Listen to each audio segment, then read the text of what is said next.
السلام علیکم ورحمۃ اللہ وبرکاتہ۔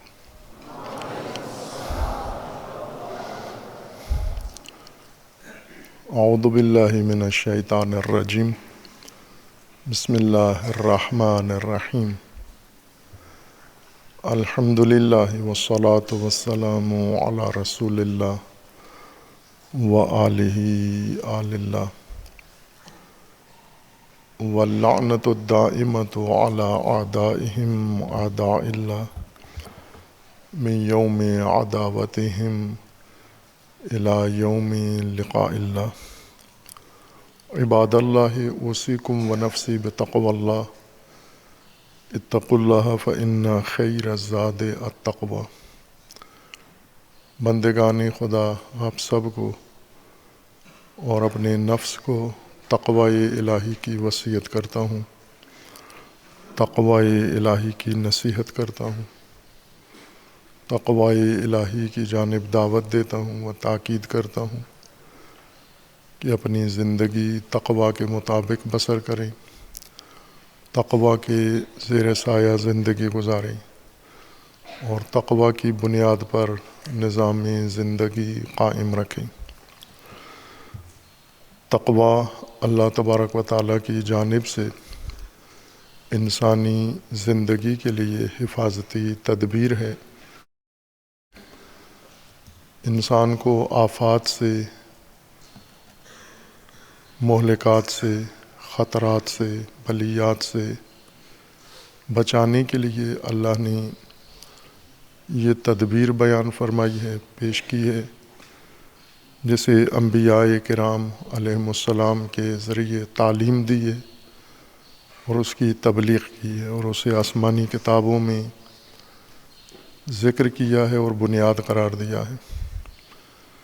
اور اسی تقوی کی تثبیت و تحکیم کے لیے، اس کی بنیاد کے لیے ائمہ اطہار کو منسوب کیا ہے اور علماء کو مامور کیا ہے اور امت کو اس تقوی پر مکلف کیا ہے، پابند کیا ہے کہ اپنی زندگی تقوی کے حصار میں گزاریں۔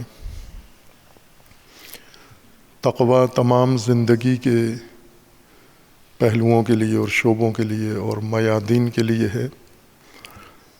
جس طرز کا میدان زندگی ہے یا شعبہ زندگی ہے، اسی طرز کی اور اسی تناسب کی حفاظتی تدبیر بھی ہے، اسی کے ساتھ متناسب تقوی بھی ہے۔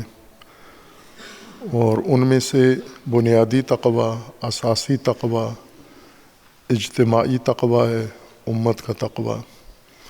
اللہ تبارک و تعالیٰ نے انبیاء کرام کا ذکر فرما کے اور پھر انہیں خطاب فرمایا کہ ان ہذہ امتکم امۃ واحدہ وانا ربکم فاتقون۔ یہ امت ہے تمہاری، امت واحدہ ہے اور میں تمہارا رب ہوں، میں تمہارا پروردگار ہوں اور تم نے میرا تقوی اختیار کرنا ہے۔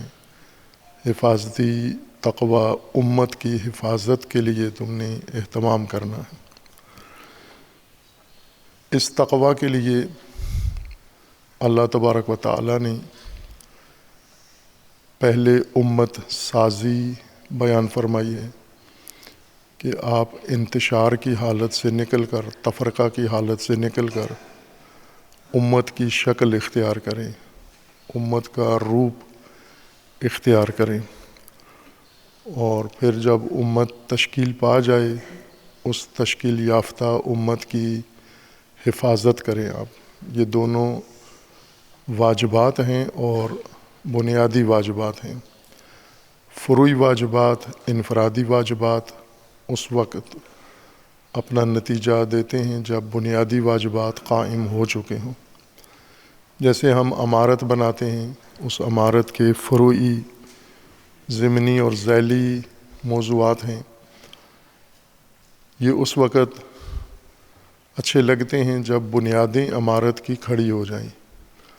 بنیادیں کھڑی ہونے کے بعد پھر اس کی باقی جو جزیات ہیں وہ بنائی جاتی ہیں۔ بنیادوں کے بغیر فروعی و ثانوی امور اگر انجام دے بھی دیے جائیں تو وہ ضائع ہوتے ہیں چونکہ ان کی بنیاد نہیں ہے۔ امت نہ تشکیل دیں ہم اور عبادات میں لگے رہیں، ثواب اور اجر کے کاموں میں لگے رہیں، نیکیاں کرتے رہیں۔ فروعی و ثانوی نیکیاں وہ انسان کو فائدہ نہیں دیتی جب تک بنیاد نہ قائم کی ہو آپ نے۔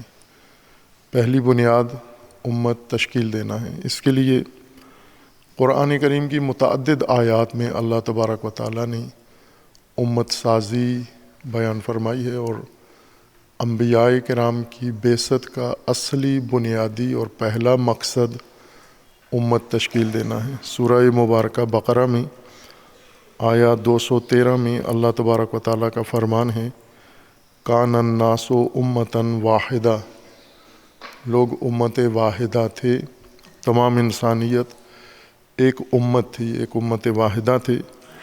فبعث اللہ النبیین مبشرین و منذرین، یہاں پر اس سورہ میں ایک مرحلہ چھوڑ دیا گیا ہے، ذکر نہیں کیا گیا، ملحوظ ہے، اور وہ ہے فاختلفوا۔ سورہ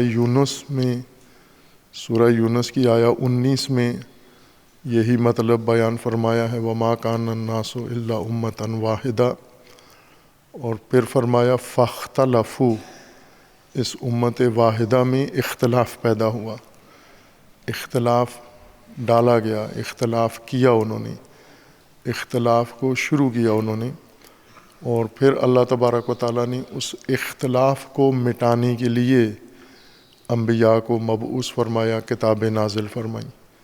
سورہ بقرہ میں چونکہ یہ مرحلہ مسلم تھا، یعنی واضح تھا، اس لیے اسے ذکر نہیں کیا، لیکن آیہ کریمہ میں ملحوظ ہے، کان الناس امتاً واحدہ، لوگ امت واحدہ تھے۔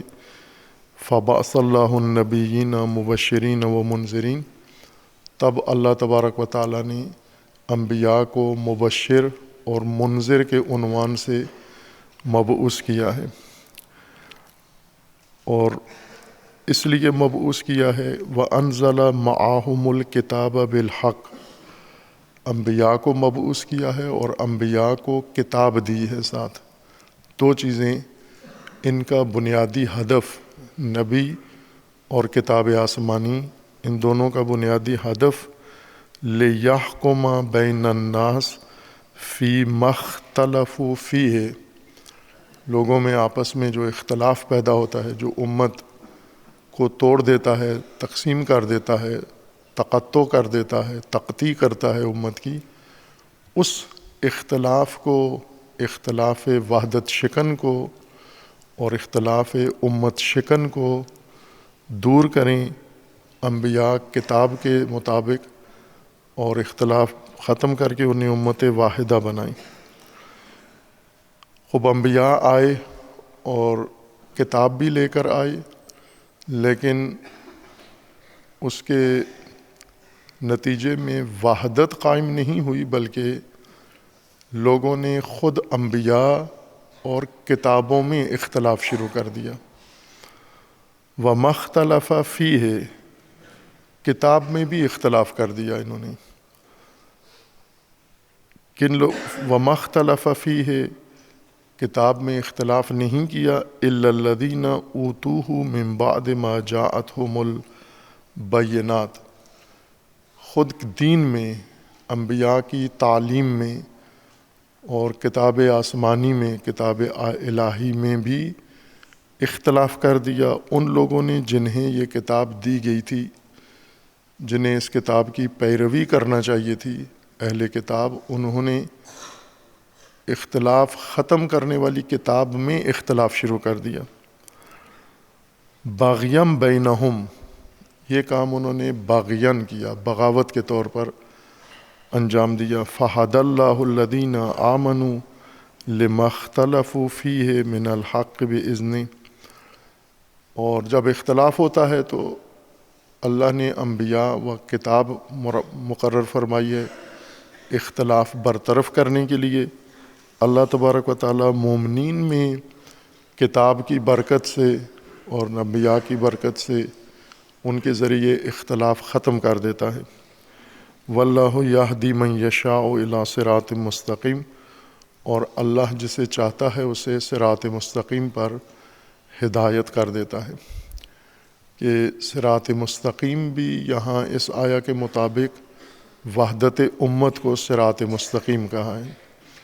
اختلاف صراط ہے ضلالت کا، گمراہی کا، اور اتحاد وحدت امت صراط مستقیم ہے اس آیا کی گواہی سے۔ اس آیا میں مرحلہ وار چند مطلب بیان ہوئے ہیں۔ ایک یہ کہ امت واحدہ تھے لوگ، اور پھر ان میں اختلاف پیدا ہوا۔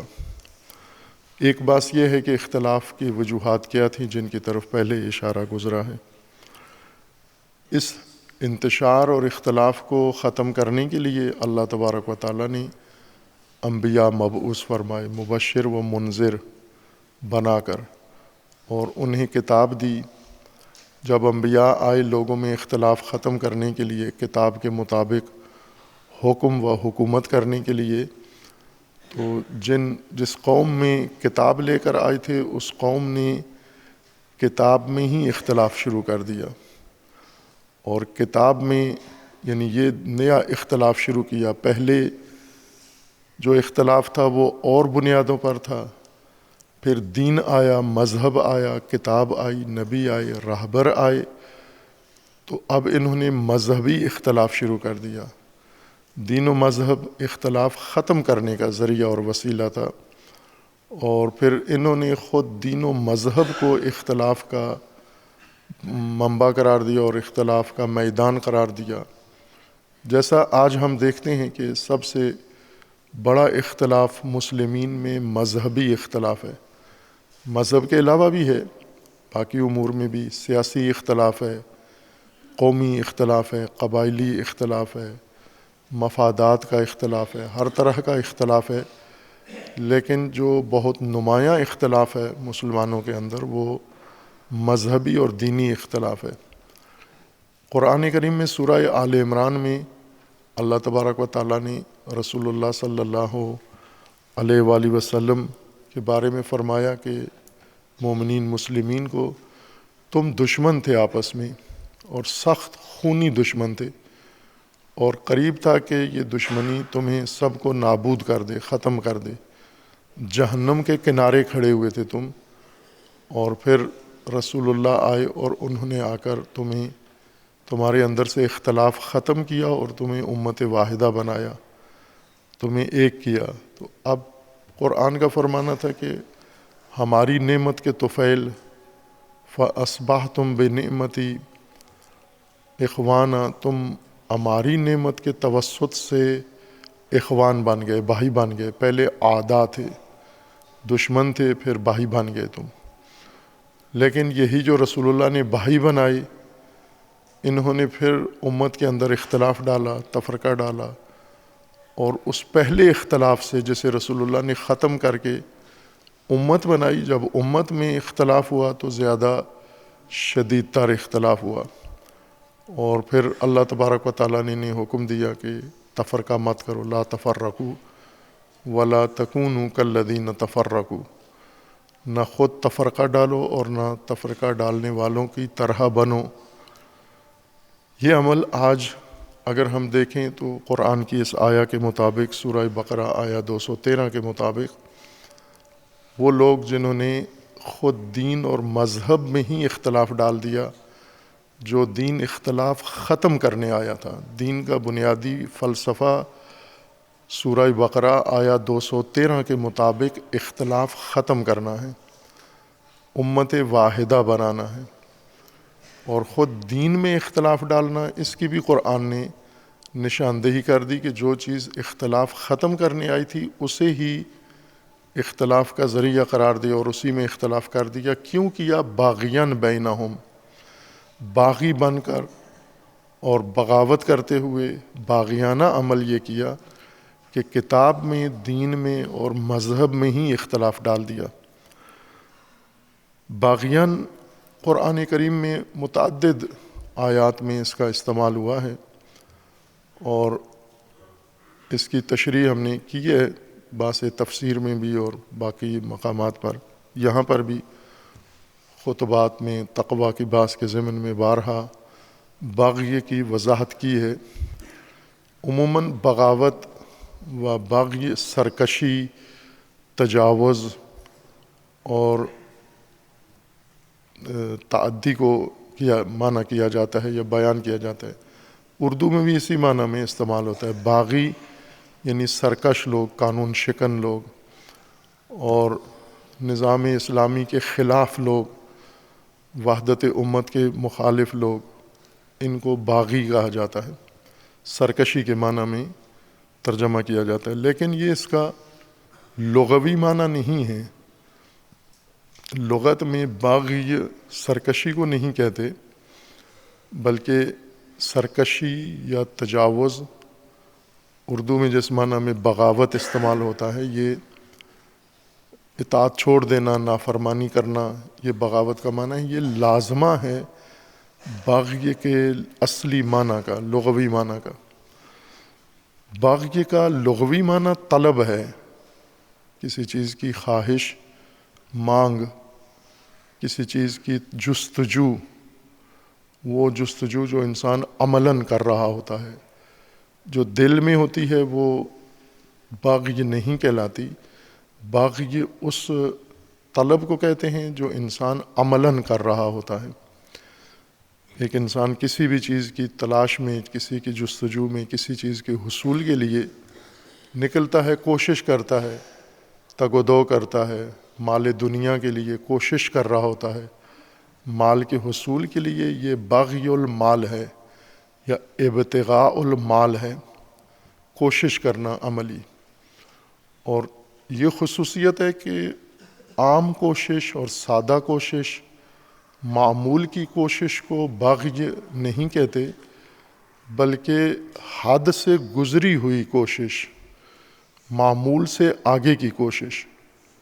کچھ لوگ ہوتے ہیں جو ایک حد کے اندر، ایک لمٹ میں کوشش کرتے ہیں، اور کچھ لوگ ایسے ہوتے ہیں جو کسی شے کی تلاش اور حصول کے لیے حد سے بڑھ کر کوشش کرتے ہیں۔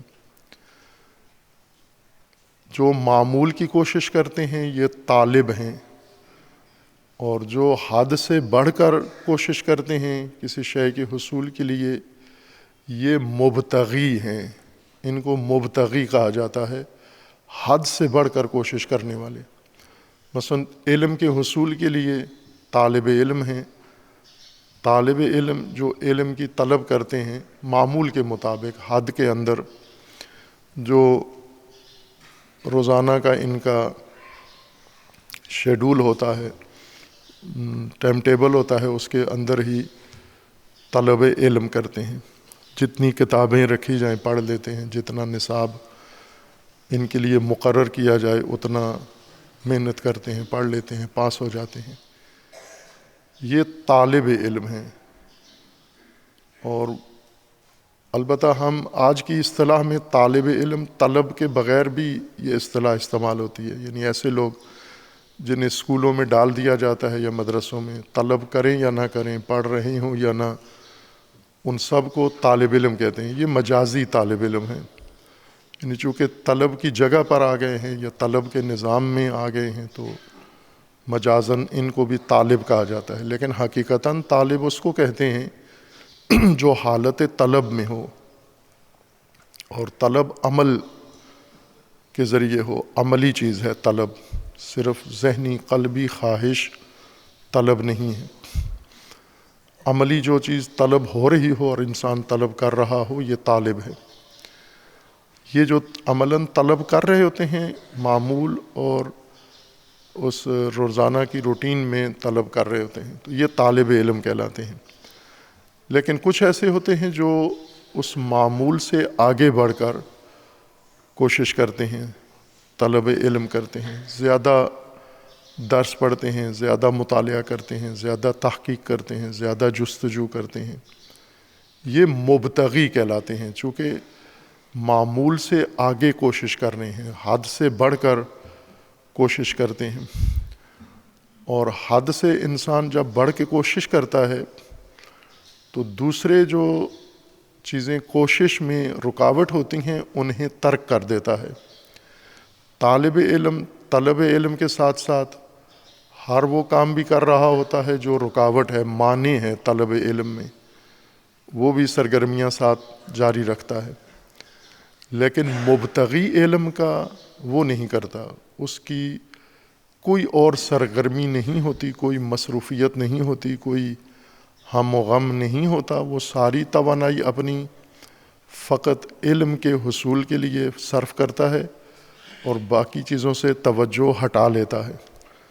بس ابتغاء اور باغی کے لیے معنی یہ طلب ہے، حد سے بڑھ کر طلب کرنا، اور حد سے بڑھ کر طلب کرنے کے ساتھ ساتھ باقی عمل اور کوششیں ترک کرنا، چھوڑ دینا، باقی چیزوں سے توجہ ہٹا کے ہمتاً کسی کام کے یا کسی چیز کے حصول میں لگ جانا، باقی چیزوں کو نظر انداز کر دے. جب تک اس چیز کی طلب میں ہے یہ حاصل نہیں ہو جاتی، اور کسی چیز کی طلب نہ کرے انسان. اس طلب کو ابتغاء کہتے ہیں. ابتغاء مرضات اللہ، ابتغاء العلم. قرآن کریم کی آیات ہیں کہ وہ لوگ جو ابتغاء کرتے ہیں اللہ کی رضا، یا جو لوگ ابتغاء علم کرتے ہیں، یا جو لوگ ابتغاء فضائل کرتے ہیں، جو باقی سب کو چھوڑ چھاڑ کے، تفریحات چھوڑ کے، لہو چھوڑ کے، لعب چھوڑ کے ہمتاً مصروف ہو جاتے ہیں، اپنے مقصد کے حصول میں لگ جاتے ہیں، یہ مبتغی ہیں. چونکہ کوشش حد سے بڑھ کر کوشش کرنے کو اور حد سے بڑھ کر طلب کو ابتغاء یا باغی کہتے ہیں، اس لیے بعض علماء نے اس کو حد سے بڑھ کر، حدود توڑ کر، تجاوز حدود سے کرنے کو بغاوت قرار دیا ہے. باغی کا مطلب یعنی حدود سے آگے نکل جانا، حدیں پھلانگ جانا، تجاوز کرنا. نہ تجاوز تعدی ہے، اس کے لیے قرآن نے الگ اصطلاح استعمال کی ہے، تعدی، یعنی حدیں پھلانگنا، حدوں سے تجاوز کرنا، آگے بڑھ جانا، یہ الگ عمل ہے. اور ابتغاء الگ عمل ہے. ابتغاء حدیں توڑنے کا نام نہیں ہے، حد سے بڑھ کر کوشش کا نام ہے. یعنی کوشش کی جو معمول ہوتا ہے، کوشش کی جو معمول حدیں ہوتی ہیں، اس سے بڑھ کر کوشش کرنے کو ابتغاء کہتے ہیں. نہ کہ قوانین توڑنا، اوامر کی مخالفت کرنا، ضوابط توڑ کر کسی چیز تک جانے کو ابتغاء نہیں کہتے، بغی نہیں کہتے، بلکہ کوشش کی حدوں سے، کوشش کے حدود سے بڑھ کر کوشش کرنے کو بغی کہتے ہیں. اور یہ خصلت لوگوں میں ہوتی ہے. فضائل میں عموماً ابتغاء کم لوگوں میں ہوتی ہے، مبتغی کم ہوتے ہیں. مثلا جو لوگ حصول علم میں مصروف ہوتے ہیں، خواہ وہ دینی نظام تعلیم میں ہوں یا دنیاوی نظام تعلیم میں ہوں، ہمیں سب معمول کے مطابق ہی نظر آتے ہیں. مبتغی علوم کم نظر آتے ہیں، طالب علوم زیادہ نظر آتے ہیں. طالب یعنی جو معمول کے مطابق پڑھتے ہیں اور پڑھ بھی جاتے ہیں، کامیاب بھی ہو جاتے ہیں، ڈگریاں بھی لے لیتے ہیں. لیکن مبتغی وہ ہیں جو سب کچھ چھوڑ چھاڑ کے معمول سے زیادہ کوشش کرتے ہیں علم کے حصول میں. یہ مبتغی علوم ہوتے ہیں. اسی طرح امور دنیا میں، جیسے مال کے حصول میں، عموماً ہم دیکھیں تو لوگ طالب المال یا طالب دنیا ہوتے ہیں. اکثر جو ملازمین ہیں، یہ ان کا ایک معمول ہے اپنی ضرورت کے مطابق مال حاصل کرنا. ملازمت کرتے ہیں ایک مقررہ تنخواہ کے بدلے میں، اور تنخواہ بھی کوشش یہ ہوتی ہے کہ اتنی ہو جائے جتنی ان کی ضروریات ہیں، اور پھر اس کے مطابق ساری عمر یا عمر کا مفید حصہ 30-32 سال کی عمر جب شروع کرتے ہیں، 20 سال کی عمر میں یا 20-25 سال کی عمر میں ملازمت اختیار کرتے ہیں، اور پھر 60 سال تک یہ ملازمت کرتے رہتے ہیں. یہ جتنی بھی 40 سال 30 سال 40 سال دورانیہ عموماً ہوتا ہے ملازمت کا. اس دوران یہ مسلسل کوشش کرتے ہیں، دن رات وقفہ نہیں کرتے. یہ طالب مال ہیں، یہ طالب ہیں ما یحتاج کا، جو ان کی ضروریات ہیں اس کے طالب ہیں، لیکن کبھی بھی معمول ترک نہیں کرتے، معمول کے اندر ہی رہتے ہیں.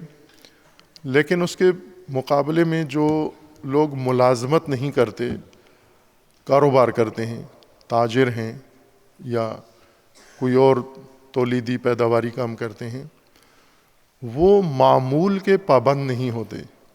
ملازمین معمول کے پابند ہو جاتے ہیں اور حدود کے اندر رہ کر کوشش کرتے ہیں. ان کا وقت مقرر ہوتا ہے، اتنے وقت میں ہم نے کام کرنا ہے، اتنا کام کرنا ہے اور اتنا ہم نے معاوضہ لینا ہے، اتنے دن کام کرنا ہے، اتنی چھٹیاں کرنی ہیں ہم نے، اور اتنا ہم نے توانائیاں صرف کرنی ہیں. ہر چیز ان کی باقاعدہ محدود ہوتی ہے اور مقرر ہوتی ہے، معین ہوتی ہے، طے ہوتی ہے.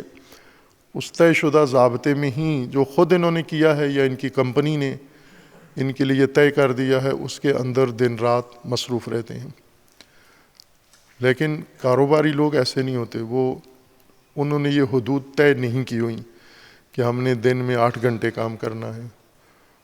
وہ یہ دیکھتے ہیں کہ ہمیں اپنے کاروبار کو بڑھانے کے لیے جتنا ٹائم چاہیے اتنا، 18 گھنٹے چاہیے تو وہ بھی دیتے ہیں، وہ سارا دن رات چاہیے تو دن رات بھی دیتے ہیں وہ، اور کوشش جتنی چاہیے کاروبار کو بڑھانے میں اتنی کوشش کرتے ہیں.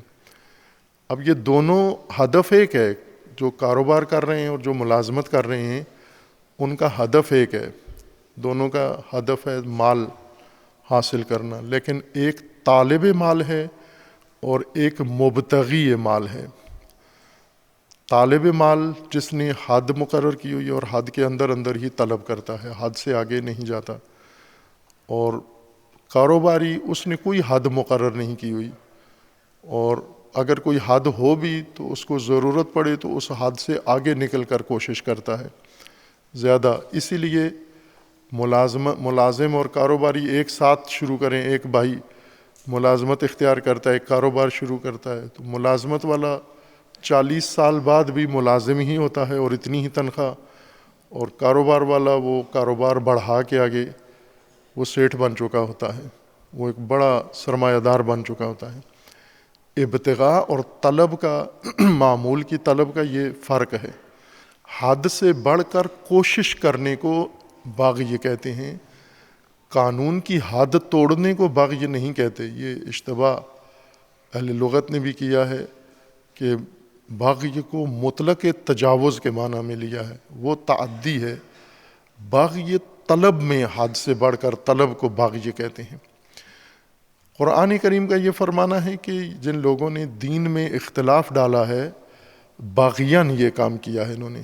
اور اس کے علاوہ بھی آیات ہیں متعدد بنی اسرائیل کے بارے میں اور غیر بنی اسرائیل کے بارے میں کہ باغیاں نے انہوں نے یہ سب کچھ کیا ہے. انبیاء کی مخالفت کی ہے، یا رسول اللہ صلی اللہ علیہ وآلہ وسلم کی مخالفت کی ہے، یا کوئی بھی دینی سماجی بحران کھڑا کیا ہے تو باغیاں نے یہ کام کیا ہے. باغی یہاں پر اس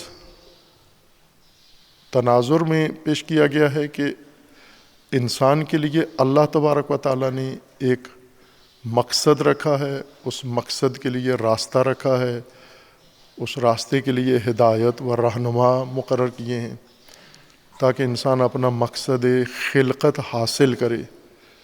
صراط مستقیم ہے، اس صراط مستقیم کے آگے انسان کا ہدف ہے، اور انبیاء اور کتب انسان کو اس ہدف کی طرف رہنمائی کرتی ہیں.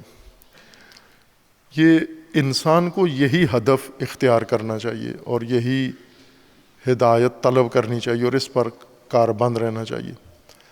لیکن کچھ لوگ یہ الہی ہدف چھوڑ کر اپنا علیحدہ ہدف نصب العین مقرر کر لیتے ہیں. جو اللہ نے رکھا ہے اسے نہیں اپناتے، اپنا خاص ہدف انتخاب کر لیتے ہیں اور اپنے ہدف کے لیے کوشش کرتے ہیں.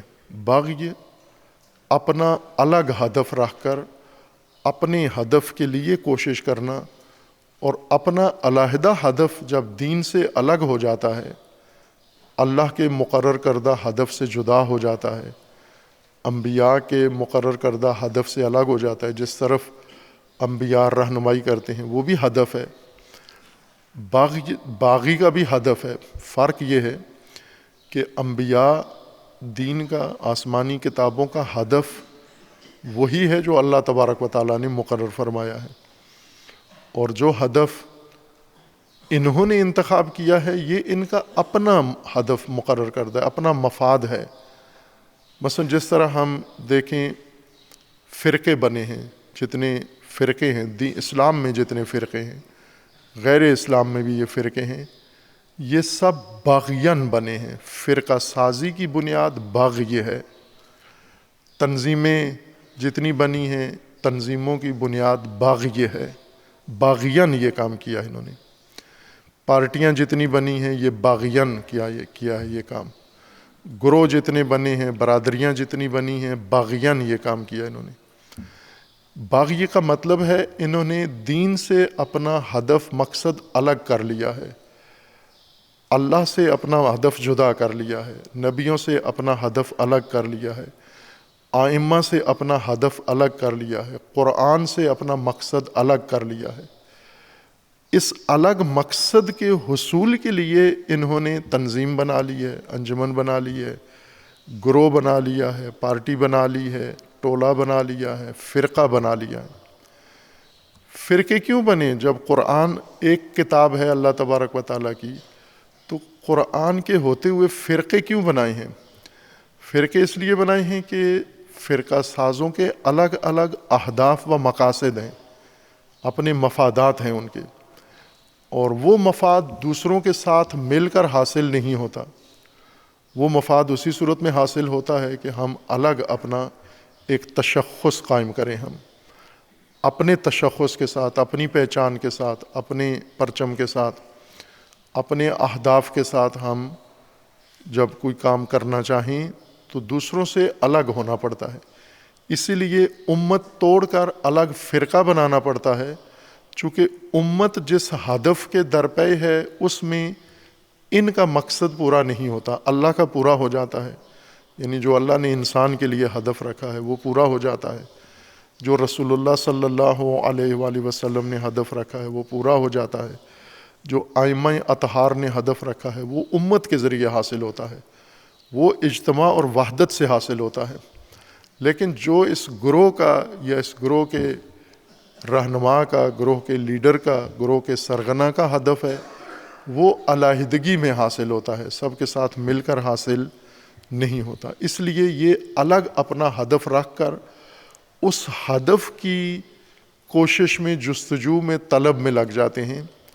الگ ہدف رکھ کر، اجتماعی ہدف، دینی ہدف، قرآنی ہدف، الہی ہدف سے الگ ہدف، مقصد رکھ کر اس کے لیے الگ راستہ بنانا، الگ گروہ بنانا، الگ ٹولہ بنانا، الگ پہچان بنانا، اس کو باغی کہتے ہیں۔ یہ ہے باغیان، انہوں نے اختلاف کیا ہے، یعنی پہلے اپنا مقصد اللہ تعالیٰ سے الگ کیا ہے، نبیوں سے الگ کیا ہے، کتابوں سے الگ کیا ہے، پھر اس مقصد کے لیے کوششیں شروع کی ہیں جس کے نتیجے میں یہ الگ ہو گئے، ٹولہ بنا گئے، اور انہوں نے اختلاف اور تفرقہ ڈال دیا ہے۔ یہ باغیان یہ کام کیا انہوں نے۔ ابھی اس آیہ کریمہ میں توجہ فرمائیں، کان الناس امتاً واحدہ، لوگ امت واحدہ تھے، اور پھر ان میں اختلاف ہوا۔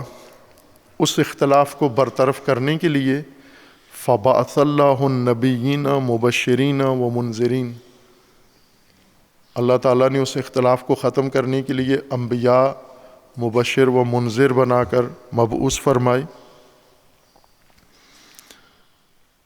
اور جب انبیاء یہ کتابیں لے کر آئے، لِیَحْکُمَ بَيْنَ النَّاسِ فِي مَا اخْتَلَفُوا فِيهِ، تاکہ لوگوں کے درمیان تنازعات و اختلافات میں کتاب کے مطابق حکم کریں اور وحدت قائم رکھیں، امت کا وجود قائم رکھیں، امت کو ٹوٹنے نہ دیں۔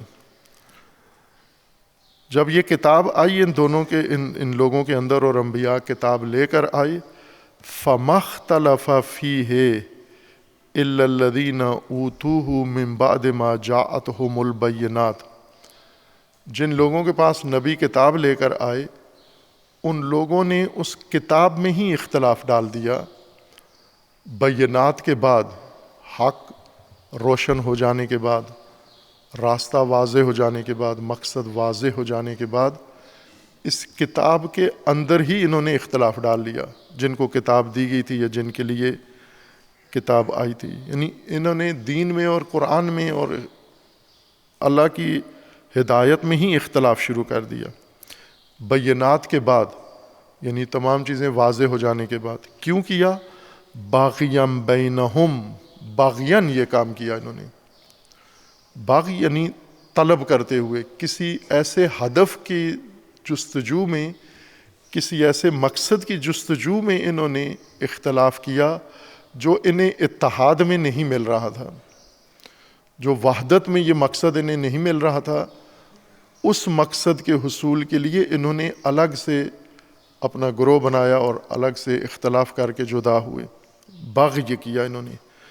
فَهَدَى اللَّهُ الَّذِينَ آمَنُوا لِمَا اخْتَلَفُوا فِيهِ مِنَ الْحَقِّ بِإِذْنِهِ، خوب جب انہوں نے اختلاف کیا تو جو مومن تھے انہیں اللہ تبارک و تعالیٰ نے اسی اختلافی شے میں ہدایت فرما دی کہ اس اختلاف کے اندر درست راستہ، حق راستہ، صحیح راستہ کون سا ہے یہ اللہ نے انہیں بتا دیا۔ وَاللَّهُ يَهْدِي مَن يَشَاءُ إِلَىٰ صِرَاطٍ مُّسْتَقِيمٍ، اور اللہ جسے چاہتا ہے صراط مستقیم پر ہدایت فرما دیتا ہے۔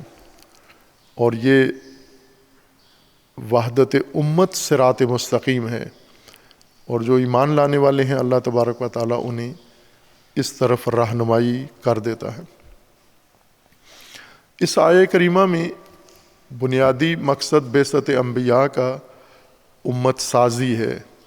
امت واحدہ تھی، وہ ختم ہوئی، اور جن وجوہات سے ختم ہوئی ان وجوہات کو ختم کر کے امت دوبارہ تشکیل دینا، یہ مقصد بعثت انبیاء اور مقصد نزول کتب آسمانی ہے۔ اور ساتھ یہ بھی فرما دیا کہ اس میں بڑا جرم کون کرتے ہیں؟ مذہبی لوگ کرتے ہیں، جنہیں کتاب دی جاتی ہے یا جن کے لیے دین لایا جاتا ہے، وہ اپنے اہداف اور دنیاوی مقاصد کے لیے اپنے گروہی اور اپنے قبائلی اور اپنے حزبی مقاصد کے لیے اپنے مقاصد الگ کر کے باغیان، یعنی اپنے مفادات کے پیچھے چل کر امت میں رخنہ ڈال دیتے ہیں اور انتشار و اختلاف پیدا کر دیتے ہیں۔ خوب یہ اختلاف آج ہمیں باقاعدہ نظر آتا ہے امت اسلامیہ میں۔ رسول اللہ صلی اللہ علیہ وآلہ وسلم نے امت واحدہ تشکیل دی، کان الناس امتاً واحدہ۔ رسول اللہ صلی اللہ علیہ وآلہ وسلم نے مختلف قبائل، مختلف گروہ، مختلف قسم کے فرقے، سب کو ان کی پہچان، ان کا تشخص ختم کروایا۔ قبائلی پہچان ان کی ختم کروائی، قومی پہچان ان کی ختم کروائی۔ جاہلیت کے زمانے میں جو بھی سماجی اجتماعی طبقہ بندی ہوئی تھی، طبقاتیت تھی، اس سب کو ختم کیا اور ایک امت واحدہ تشکیل دی۔ ایک تو قرآن کریم کی اس آیت کے ذیل میں جو تفاسیر میں آیا کہ کان الناس امتاً واحدہ فاختلفوا فبعث اللہ النبیین مبشرین، مفسرین نے اور مورخین نے اس کو تطبیق کیا ہے، یا روایات کے اندر بھی حضرت نوح علیہ الصلاۃ والسلام پر، کہ حضرت نوح تک امت واحدہ تھے لوگ، اور پھر اختلاف ہوا، اور پھر حضرت نوح آئے اس اختلاف کو ختم کرنے کے لیے، اور نہیں کر سکے، اختلاف ختم اور نہیں ہوا۔ ان سب کو ڈبونا پڑا، ان سب کو غرق کرنا پڑا، چونکہ 950 سال کوششیں کی گئیں کہ اختلاف ختم کر کے انہیں امت واحدہ بنائے، لیکن ان میں گنجائش ختم ہو چکی تھی، لہٰذا سارے ڈبونے پڑے طوفان نوح کے ذریعے سے۔ اور پھر اس کے بعد نئے سرے سے انسانی نسل کا زمین پر آغاز ہوا، دوبارہ آغاز ہوا، اور پھر یہی ہوا۔ یعنی یہ کان الناس امتاً واحدہ یہ ایک دفعہ کا ماجرا نہیں ہے، یہ بار بار ہوا۔ لوگ امت واحدہ تھے، اختلاف ہوا، اللہ نے انبیاء بھیجے اختلاف برطرف کرنے کے لیے۔ بعض انبیاء کامیاب ہوئے اختلاف برطرف کرنے میں، اور بعض کے زمانے میں لوگ ایسے تھے باغیان، وہ اختلاف کسی قیمت پر ختم نہیں کرنا چاہتے تھے اور نہیں کیا۔ جیسے قوم نوح تھی، انہوں نے ختم نہیں کیا اور آخرکار انہیں طوفان کے ذریعے غرق کرنا پڑا، ڈبونا پڑا۔ حضرت ابراہیم آئے، یہی عمل تھا کہ حضرت ابراہیم نے امت واحدہ بنانے کے لیے کوششیں شروع کی، اور جو لوگ تھے، زمانہ تھا، حکومتیں تھیں، ان میں وہ انتشار ختم نہیں ہوا۔ البتہ حضرت ابراہیم اس معنی میں کامیاب ہوئے کہ کان امتن، وہ خود اپنی ذات میں ایک امت تھے۔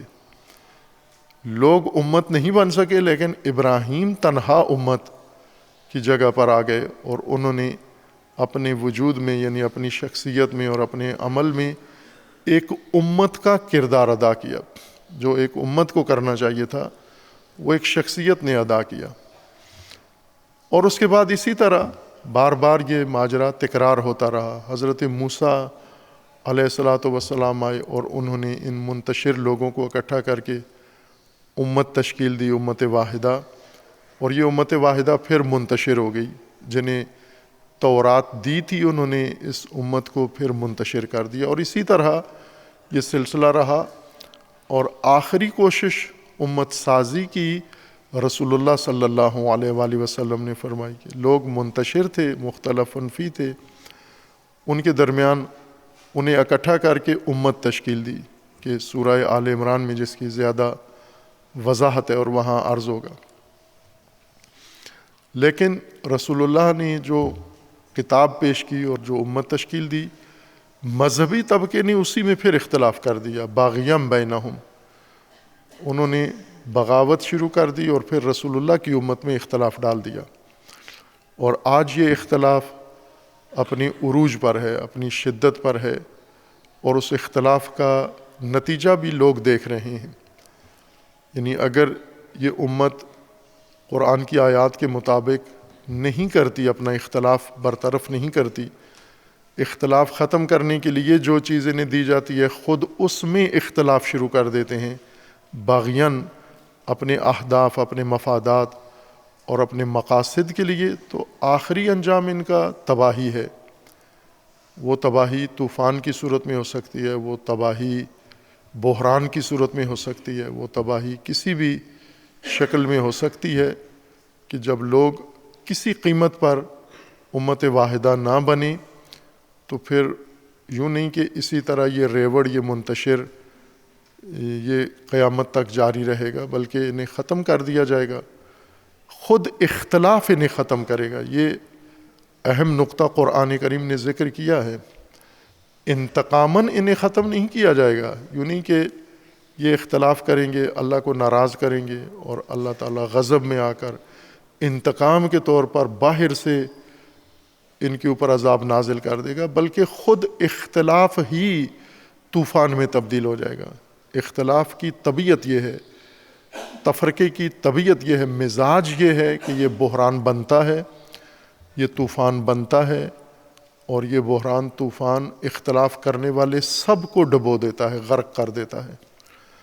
اور آج جو مسلمانوں کی حالت ہے وہ بالکل ایسے ہی ہے کہ یہ اس بحران کے دہانے پر ہیں، جس کا قرآن نے سورہ آل عمران میں ذکر کیا ہے۔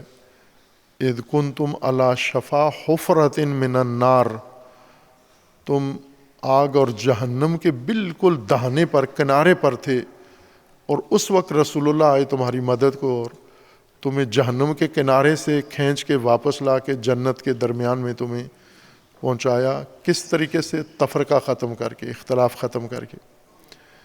آج بالکل وہ بحران یا اس جہنم کے کنارے امت پہنچ گئی ہے، جس کے آثار آنکھوں سے نظر آ رہے ہیں۔ جو مسلمان ممالک کا، مسلمان قوموں کا، مسلمان امت کا جو رویہ ہے، وتیرہ ہے، جیسا آج کی دنیا میں آج کل ہو رہا ہے، یہ سب نشاندہی کرتا ہے کہ ان کے ساتھ بھی وہی ہونے والا ہے۔ یہ بحران و طوفان اختلاف کے اندر سے پھوٹتے ہیں، باہر سے انتقامی طور پر یہ کارروائی نہیں ہوتی، بلکہ انسان کے جتنے بھی اعمال ہیں وہ سب کے سب جن کی سزا ہے دنیا میں یا آخرت میں، وہ انتقامی سزا نہیں ہے، تعزیراتی سزا نہیں ہے۔ تعزیراتی سزا جیسے کسی نے چوری کی اس کو جیل میں بند کر دیتے ہیں، کسی نے کوئی اور قانون کی خلاف ورزی کی تو اس کو جرمانہ کر دیتے ہیں یا جیل میں بند کر دیتے ہیں۔ یہ تعزیراتی سزا ہے۔ یہ تعزیراتی سزا کا مطلب یہ ہوتا ہے کہ مجرم نے کچھ اور غلطی کی ہے اور جج نے اس کو کچھ اور مشقت دے دی ہے تاکہ تلافی ہو جائے، یہ تعزیر ہے۔ اللہ تبارک و تعالیٰ کی سزائیں تعزیراتی نہیں ہیں۔ اللہ تبارک و تعالیٰ نے سزائیں جو مقرر کی ہیں جو خود جرائم کے اندر سے سزا نکلتی ہے، خود جرم انسان کے لیے سزا بن جاتا ہے، جیسا کہ اس وقت ہو رہا ہے انفرادی طور پر بھی اور اجتماعی طور پر بھی۔ مسلمان جس صورتحال کا سامنا کر رہے ہیں یہ ان کے اپنے جرائم ہیں، اور سب سے بڑا جرم ان میں تفرقہ ہے، اختلاف ہے، اور اختلاف کی بنیاد بھی ان کی مفاد پرستی ہے، ان کی اقتدار پرستی ہے، ان کی قوم پرستی اور قبیلہ پرستی ہے، فرقہ بازی اور فرقہ سازی ہے۔ اس وجہ سے انہوں نے اختلاف کیا ہے، اور اس اختلاف نے ان کو تباہی کے دہانے پر، ذلت کے ساتھ ذلت کے دہانے پر انہیں پہنچا دیا ہے۔ یہاں سے اگر یہ قرآن سے رہنمائی لیں تو سنبھل سکتے ہیں، جس طرح رسول اللہ نے جہنم کے کنارے پہنچے ہوئے لوگوں کو آگ کے دہانے سے نکال کر نجات دی، اسی طرح آج بھی یہ کام ہو سکتا ہے، چونکہ رسول اللہ کا راستہ موجود ہے، رسول اللہ کی تعلیم موجود ہے، رسول اللہ کا دین موجود ہے، رسول اللہ کی کتاب موجود ہے۔ یعنی جن اسباب سے رسول اللہ نے اس وقت جہنم کے کنارے پہنچے ہوئے لوگوں کو نجات دی، وہ اسباب موجود ہیں ابھی۔ رات کو مجلس میں ہم نے ایک گفتگو کی تھی جو بہت بنیادی گفتگو ہے، جو ہمارے ماحول میں شاید اس کو سمجھنے میں وقت لگے گا، عرصہ لگے گا، چونکہ جس طرح کی صورتحال ہماری ہے، جو حجابات، جو پردے، جو غشاوہ، جو واقر کانوں میں اور آنکھوں میں حائل ہیں ذہنوں پر، تو بہت ٹائم لگتا ہے درست بات کو سمجھنے میں، اور اس میں میڈیا مزید خرابی پیدا کرتا ہے۔ لیکن یہ بنیادی نقطہ ہے جو آج کی صورتحال کے تناظر میں پیش کیا تھا۔ جیسے ولی امر مسلمین اور امام مسلمین شہید ہو گئے ہیں، تو کیا ان کے بعد اب یہ نظام ان کی ذات پر منحصر تھا، ان کی شخصیت پر منحصر تھا، تو اب وہ ختم ہو گیا؟ دنیا نے دیکھا کہ نہیں ہوا ختم۔ نظام اپنے اصولوں پر، اپنی بنیادوں پر قائم ہے، اپنے ارکان پر قائم ہے۔ اگر شخص پر قائم ہوتا تو ختم ہو جانا تھا، اس نے اس کو 1 مارچ کو اس نے ختم ہو جانا تھا، یا 28 فروری 2026 کو ختم ہو جانا تھا، چونکہ 28 فروری کو آقا کی شہادت ہوئی ہے، تو یہ 28 کو ختم ہو جانا تھا، لیکن پہلے سے زیادہ مضبوط تر، ساری دنیا کے مقابلے میں قائم ہے، استوار ہے۔ اس کا قانون، اس کی وجہ یہ ہے کہ اللہ تبارک و تعالیٰ نے کسی شخص یا ذات پر نظام قائم نہیں کیا۔ شخص بدلتے رہیں گے، موت کی وجہ سے یا دیگر شہادتوں کی وجہ سے بدلتے رہیں گے، جیسے انبیاء بدلتے رہے، جس طرح ائمہ بدلتے رہے شہادت کے ذریعے، موت کے ذریعے۔ شہید نہ بھی ہوں تو اللہ تبارک و تعالیٰ کا رسول اللہ کو فرمان ہے، انک میت و انہم میتون، اے رسول آپ نے بھی دنیا سے چلا جانا ہے، یہ باقی لوگوں نے بھی چلا جانا ہے، تو جس نے جانا ہے اس پر انحصار اگر کر دے تو اس کے جانے سے ساری چیزیں چلی جائیں گی، لیکن ایسے ہوا نہیں۔ رسول اللہ کے جانے سے ہدایت، قرآن، نظام سارا جانا نہیں ہے۔ اللہ نے 2 طرح سے امور مقرر کیے ہیں، ایک جنہوں نے انسان کی موت کے ساتھ چلے جانا ہے، ختم ہو جانا ہے، اور وہ کچھ امور جو انسان کی موت کے ساتھ نہیں جائیں گے، ختم نہیں ہوں گے، جنہیں قائم رہنا ہے، استوار رہنا۔ یہ وہ دقیق باریک نقطہ ہے جسے ہمیں دین شناسی میں سمجھنا ہے۔ اور آج ہم دیکھیں کہ امام وقت، امام مسلمین شہید ہو جاتے ہیں، لیکن نظام قائم ہے اور مقابلہ کر رہا ہے، اور جرأت و دلیری کے ساتھ تمام دنیا کے مقابلے میں ڈٹا ہوا قائم ہے۔ یہ وہ نقطہ ہے جو ہمیں موجودہ حالات میں سمجھنا ہے اور اس کی طرف آنا ہے کہ رسول اللہ صلی اللہ علیہ وآلہ وسلم جب اس دنیا سے چلے جاتے ہیں تو لوگوں کی توقع یہ تھی کہ اب ختم ہو جائے گا سب کچھ، لیکن نہیں ہوا۔ انتشار و تفرقہ ہے جو انسان کو ختم کر دیتا ہے۔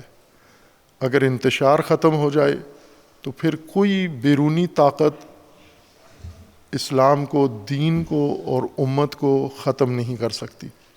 یہ قرآن کا ضابطہ ہے، یہ قرآن کا اصول ہے کہ اگر آپ اپنے مفادات چھوڑ دیں، جس طرح اسلامی ممالک نے اپنے مفادات کی خاطر اللہ کا دین چھوڑ دیا ہے اور اس کے نتیجے میں ابھی خود جہنم کے کنارے جا پہنچے ہیں، یہ ایک قرآنی تناظر میں آج کی زندہ مثال ہے۔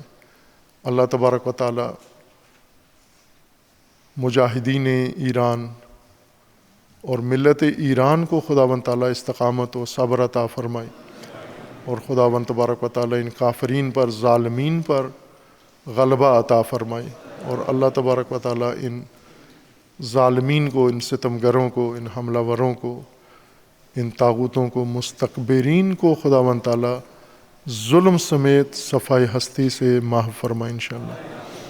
اعوذ باللہ من الشیطان الرجیم، بسم اللہ الرحمن الرحیم۔ انا اعطیناک الکوثر فصل لربک وانحر ان شانئک هو الابتر۔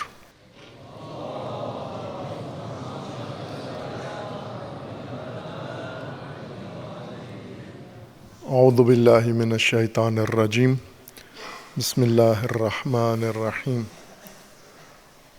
الحمد للہ والصلاة والسلام علی رسول اللہ وآلہ آل اللہ، سیما علی امیر المؤمنین علی ابن ابی طالب علیہ الصلاة والسلام، و فاطمۃ الزہرا سیدۃ نساء العالمین، والحسن والحسین سیدی شباب اہل الجنہ وصبطی الرحمہ، وعلی ابن الحسین ومحمد ابن علی وجعفر ابن محمد وموسیٰ ابن جعفر وعلی ابن موسیٰ ومحمد ابن علی وعلی ابن محمد والحسن ابن علی والحجۃ ابن الحسن القائم المنتظر المہدی، حجج اللہ علی عبادہ و امناؤہ فی بلادہ، واللعن علی اعدائہم اجمعین من الآن الی قیام یوم الدین۔ عباد اللہ اوصیکم ونفسی بتقوی اللہ، اتقوا اللہ فإن خیر الزاد التقوی۔ بندگان خدا، آپ سب کو اور اپنے نفس کو تقوی الہی کی وصیت کرتا ہوں، تقوی الہی کی نصیحت کرتا ہوں، تقوی الہی کی جانب دعوت دیتا ہوں، و تاکید کرتا ہوں کہ اپنی زندگی تقوی کے مطابق بسر کریں، تقوی کے زیر سایہ زندگی گزاریں، تقوی کی بنیاد پر نظام زندگی قائم کریں۔ تقوی اللہ تبارک و تعالیٰ کی جانب سے انسانی حیات کے لیے، انسانی زندگی کے لیے حفاظتی تدبیر ہے۔ اللہ نے انسانی زندگی کو محفوظ رکھنے کے لیے تدبیر مقرر کی ہے، ہر شعبہ زندگی کے لیے، ہر میدان زندگی کے لیے، اور شرط رکھ دی ہے، معین کر دیا ہے کہ فقط تقوی کے اندر، اس حفاظتی تدبیر میں مومن محفوظ ہے دنیا میں اور آخرت میں۔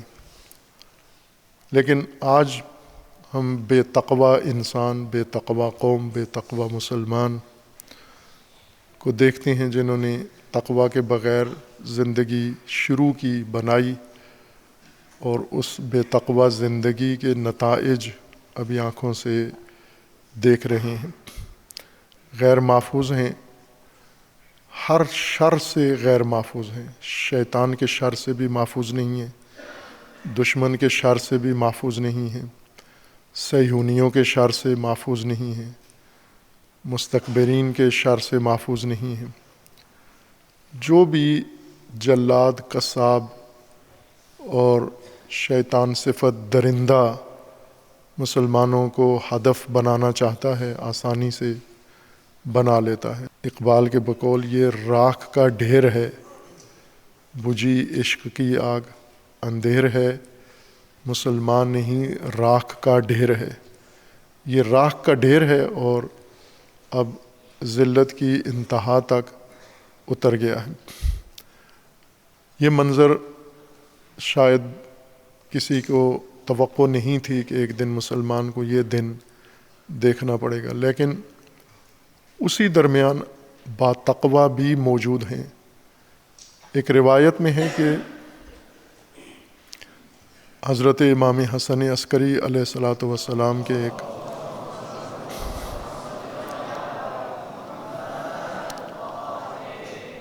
شاگرد و صحابی جنہیں امام علیہ السلام نے قم مقدسہ میں معمور فرمایا ہوا تھا، اس دور کے قم میں کہ جب بنو عباس کے تسلط میں تھا قم اور سارا ملک، وہاں پر امام علیہ السلام نے ظاہراً زکریا ابن آدم ان کا نام تھا، انہیں قم کی بستی میں معمور فرمایا اور وہ وہاں رہ رہے تھے، اور آخر کار انہوں نے قم والوں کے رویے سے تنگ آ کر اکتا کر امام سے اجازت چاہی کہ اگر مجھے اجازت دیں تو میں اس بستی سے نکل جاؤں، چلا جاؤں اور کسی اور جگہ پر آپ کے حکم کے مطابق اپنے فرائض انجام دوں۔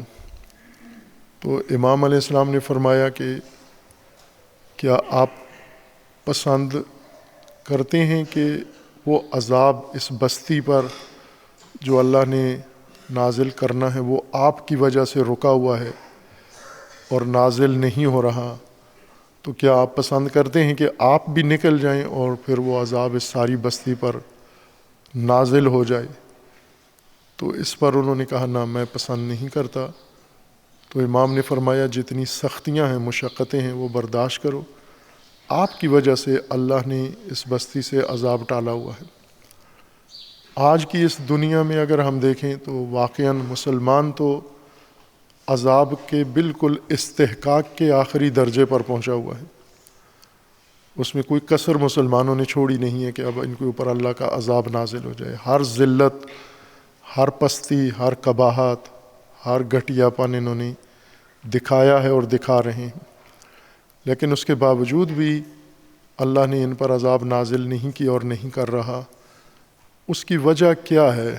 اس کی وجہ وہی ہستیاں ہیں زکریا ابن آدم کی طرح، کہ جن میں ایک ہستی جنہوں نے اپنے آپ کو قربان کیا ہے اسلام پر، مسلمین پر اور انسانیت پر قربان کیا ہے، وہ رہبر مسلمین جہان، ولی امر مسلمین جہان حضرت امام خامنئی قدس سرہ ہیں، جنہوں نے اس طرح سے جان فشانی کی ہے اور قربانی کی ہے۔ اللہ تبارک و تعالیٰ نے ان ہستیوں کے طفیل سے، ان انسانوں سے، انسان نما درندوں سے عذاب اگر ٹالا ہوا ہے، یہ لوگ ہیں۔ اور ان کے پیروکار جو ان کی شہادت کے بعد جس طرح سے پوری دنیا کفر کے مقابلے میں اور تمام ستم، سارا کفر و ظلم و جور، ساری طاقت اس نے اکٹھی کر کے مٹانے کی کوشش کی ہے، لیکن فرزندان خامنئی، بسیجیان امام خمینی وہ ڈٹے ہوئے ہیں اور مقابلہ کر رہے ہیں، اور انہیں ذلت کا مزہ چکھا رہے ہیں اور انہوں نے انہیں ذلیل کر دیا ہے۔ اب وہ اعتراف شروع کر دیا، انہوں نے یہ ماننا کہ ذلیل ہوئے ہیں اس میں، اور جو کچھ چاہتے تھے وہ حاصل نہیں کر سکے۔ یہ شہادت بہت ہی سنگین شہادت ہے امت کے لیے، لیکن اس شہادت نے جو معجزات کیے ہیں، جو کرامات ظاہر کی ہیں، امام شہید امام خامنئی نے، رہبر شہید نے اپنی پوری حیات وقف رکھی ہے لحظہ لحظہ دین کے لیے۔ یہ ہماری قوم کو معلوم نہیں ہے کہ اس عظیم بزرگوار کی زندگی کیسے گزری ہے، جوانی سے لے کر شہادت تک، طالب علمی کے زمانے سے لے کے شہادت تک، کہ وہ ہستی ہے، بزرگوار ہیں۔ انہوں نے ایک دن بھی راہ خدا سے باہر نہیں گزارا، نجی زندگی نہیں گزاری۔ پوری زندگی میں نجی زندگی یعنی خاندان کو وقت دیا ہو، بچوں کو وقت دیا ہو، اپنی نجی کاروبار سنبھالا ہو، اپنا خاندان محور قرار دیا ہو، ایک دن بھی ایسا نہیں گزرا۔ اور محض اللہ کی خاطر، جس طرح قرآن کریم میں اللہ تبارک و تعالیٰ کا فرمانا ہے کہ اے نبی آپ کہیے، قل ان صلاتی و نسکی و محیای و مماتی للہ رب العالمین، میری زندگی، میری حیات، میرے نسک، میرے اعمال، میری موت، میری حیات، سب للہ رب العالمین۔ اگر آج کے زمانے میں کسی شخص کے بارے میں گواہی دی جا سکتی ہے تو وہ بالحق وہ ہستی، اس کا نام سید علی خامنئی رحمۃ اللہ علیہ ہے، جن کی زندگی کا لمحہ لمحہ، جن کی زندگی کا ہر گوشہ اللہ کے لیے تھا، صرف اللہ کے لیے، للہ رب العالمین، جن کی موت و حیات دونوں اللہ کے لیے تھی، اور زندگی میں کوئی کسر نہیں چھوڑی اپنی کوشش میں، اپنی تگ و دو میں۔ اور ان کی کوششیں انقلاب کی کامیابی میں بنیادی کردار تھا۔ ان کی کوششوں کا جنگ میں، وہ جنگ جو صدام کے ذریعے ٹھونسی گئی، رہبر شہید کی کوششوں کا بہت بنیادی کردار تھا۔ جب ایران پر ایک خائن شخص، نقاب پوش منافق صدر بن گیا تھا، بنی صدر کے نام سے، امام نے اعتراف کیا تھا کہ چند لوگوں نے، چند نقاب پوش منافقوں نے امام کو دھوکہ دیا، اور امام کہتے تھے میں ان کے دھوکے میں آیا ہوں۔ ان میں ایک بنی صدر تھا، مہدی بازرگان تھا، یا اس قسم کے بہت سارے منافقین جو امام کے ساتھی تھے پہلے، اور امام ان پر اعتماد کرتے تھے، لیکن در پردہ وہ منافق نکلے۔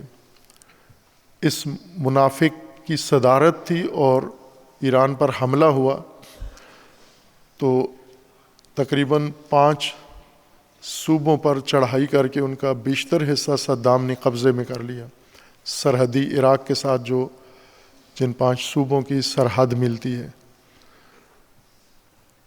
اور بیشتر حصے پہ قبضہ کر لیا اس نے۔ یہاں دفاع کے لیے فوج ایک ناقص فوج تھی جو انقلابی عمل سے گزری ہوئی تھی اور ٹوٹی پھوٹی ہوئی تھی، اس قابل نہیں تھی کہ جنگ لڑ سکے، اور متبادل فوج ابھی بنی نہیں تھی، اور اسی کمزوری سے فائدہ اٹھا کر صدام نے حملہ کر دیا۔ آج جتنے یہ عرب بے غیرت سارے ٹرمپ کے ساتھ کھڑے ہوئے ہیں، یہ سب کے سب صدام کے ساتھ کھڑے ہوئے تھے، بلکہ اس وقت صدام کے ساتھ زیادہ تھے، چونکہ سوویت یونین بھی صدام کے ساتھ تھا۔ آج بظاہر رشیا اپنے آپ کو نہیں ٹرمپ کے ساتھ قرار دیتا، لیکن اس وقت صدام کے ساتھ تھا، تمام دنیا اس کے ساتھ کھڑی ہوئی تھی، اور مقابلہ کرنے کے لیے کوئی فوج نہیں تھی۔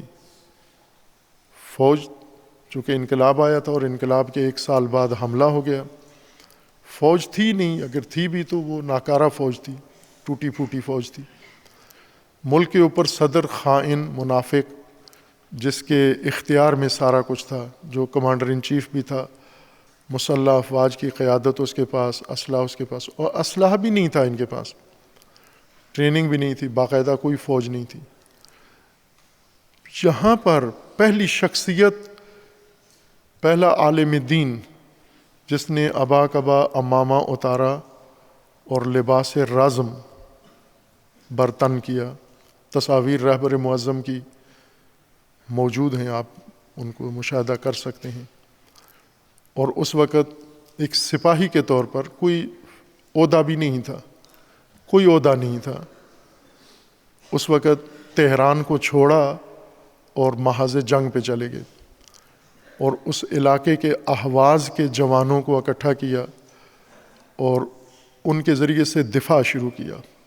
اس وقت خود ہاتھ میں بندوق لی اور ان جوانوں کے ساتھ اگلے مورچوں پہ چلے گئے۔ دوسری شخصیت جو ان کے ساتھ آ کے ملی وہ شہید مصطفیٰ چمران تھے۔ ان دونوں نے مل کے بسیج بنائی، بسیج فورس، جوانوں کی عام سول فورس بنائی۔ لیکن مسئلہ یہ تھا کہ انہیں اسلحہ بنی صدر نہیں دیتا تھا اور خالیات تھے یہ، اور ان کے مقابلے میں جو فوج تھی وہ دنیا جہان اس کی پشت پر تھی۔ تو ایسے میں رہبر نے انقلاب بچایا اور ایک سپاہی کے طور پر خود بھی مورچے میں گئے، اگلے مورچوں پہ، فرنٹ لائن پہ، اور باقاعدہ ایک بابرکت سپاہ اور فوج بھی بنائی جو بعد میں تقویت ہو کر پھر وہی سپاہ میں بدل گئی، سپاہ پاسداران، اور انہوں نے دفاع کیا۔ خوب یہ زندگی رہبر کی پوشیدہ ہے، یہ نہیں معلوم ہمیں کس کس مورچے میں رہبر نے کیا کیا خدمات انجام دیا، عظیم اور کلیدی کردار ادا کیا ہے۔ میں نے پہلے ایک مجلس میں کہا کہ جب امام کی رحلت ہوئی، بلکہ رحلت سے پہلے ایران کے اندر ایک قیادت کا بحران پیدا ہوا، چونکہ سیاستدانوں نے پیش بینی کرتے ہوئے کہ امام مریض بھی ہیں اور امام نے بالآخر ایک دن دنیا سے چلے جانا ہے، تو ہم بعد کے لیے کوئی قدم اٹھا لیتے ہیں، تدبیر کر لیتے ہیں۔ اس تدبیر میں انہوں نے خود سوچا تو آغا منتظری، شیخ حسین علی منتظری، ان کو نائب امام کے طور پہ چنا کہ امام کے بعد یہ قیادت سنبھالیں گے۔ لیکن انہوں نے اسی دور میں ثابت کر دیا کہ وہ نہیں ہیں اس قابل، بلکہ انقلاب کو نقصان پہنچانے والے اعمال اور انقلاب کے مخالفین ان کے ارد گرد آ کے جمع ہو گئے، نفوذی، اور انہوں نے امام اور انقلاب کے خلاف اسی وقت سے کام شروع کر دیا۔ یہ امام کو اندازہ ہو گیا کہ یہ شخصیت سادہ ہیں، سادہ لو ہیں، اور منافقوں کے اختیار میں آ سکتے ہیں، انقلاب کو خراب کر سکتے ہیں، نابود کر سکتے ہیں، لہٰذا انہیں معزول کر دیا گیا۔ جب امام نے ان کے عزل کا ارادہ کیا تو رفسنجانی صاحب جیسے گاہک سیاستدان امام کے پاس گئے اور جا کر امام کو روکنے کی کوشش کی کہ آپ آغا منتظری کو معزول نہ کریں، چونکہ آپ جب تک ہیں انقلاب محفوظ ہے، لیکن جس دن آپ نہیں ہوں گے اس دن ہم کمزور ہوں گے اگر رہبر نہ ہوا۔ تو امام نے کہا کہ نہ، آپ کو کوئی بحران کا شکار نہیں ہونا چاہیے، کوئی پریشانی نہیں ہونی چاہیے۔ تو انہوں نے کہا کہ کون ہے آغا منتظری کے علاوہ کون ہے جو قیادت کر سکتا ہے؟ تو امام نے خود انہیں کہا کہ کیا آپ کو سید علی خامنئی نظر نہیں آتے؟ ان میں کیا کمی ہے؟ امام نے اس شخصیت کے اندر وہ قابلیت دیکھ لی تھی، وہ روح، اخلاص، فداکاری دیکھ لی تھی۔ چونکہ بعض دیگر سیاستدانوں کی طرح رہبر خود نمائی کرنے والی شخصیت نہیں تھے، 1% بھی کسی نے رہبر کے اندر خود نمائی نہیں دیکھی۔ ایسے پاکیزہ شخصیت تھے، مجھے یاد ہے جب صدر مملکت تھے اور ان کی صدارت کے دوران ظاہر ملک کی جو وہاں کے نظام کے مطابق حکومتی ڈھانچہ تھا وہ 3 حصوں میں تقسیم تھا۔ صدر مملکت تھا اور صدر مملکت کے ساتھ وزیر اعظم، عدلیہ کا سربراہ اور پارلیمان کا سربراہ، یہ 4 بڑی شخصیات تھیں۔ ایک دور ایسا آیا کہ ان کا آڈٹ کیا گیا، محاسبہ کیا گیا کہ یہ شخصیات جس دن انہوں نے عہدہ سنبھالا تھا اس دن ان کے ایسٹس اثاثے کتنے تھے، اور آج جب کہ یہ مثلا اپنا دورانیہ گزار چکے ہیں تو کتنے تھے۔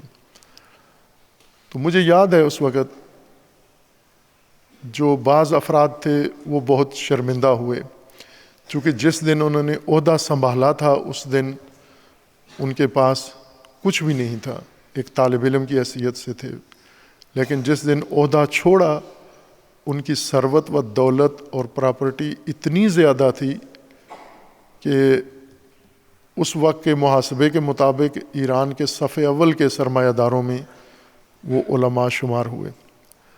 اور رہبر معظم نے اس وقت ایک اپنے اظہار میں یہ فرمایا تھا کہ اللہ تبارک و تعالیٰ نے مجھے ہر جگہ سرخرو رکھا ہے، اور اس امتحان میں بھی مجھے اللہ نے سرخرو رکھا ہے کہ جب رہبر معظم کی صدارت کا وہ محاسبہ کیا گیا کہ انہوں نے صدارت کے دوران میں کیا حاصل کیا ہے، تو ان کے بینک اکاؤنٹ میں کل 15,000 تومان تھے، کل اثاثہ و سرمایہ صدر مملکت کا 15,000 تومان تھے، 15,000 روپے بھی نہیں، 5,000 روپے کہہ لیں، اس زمانے کی کرنسی ریٹ کے مطابق 5,000 روپے کل صدر مملکت کے پاس تھے بیت المال سے۔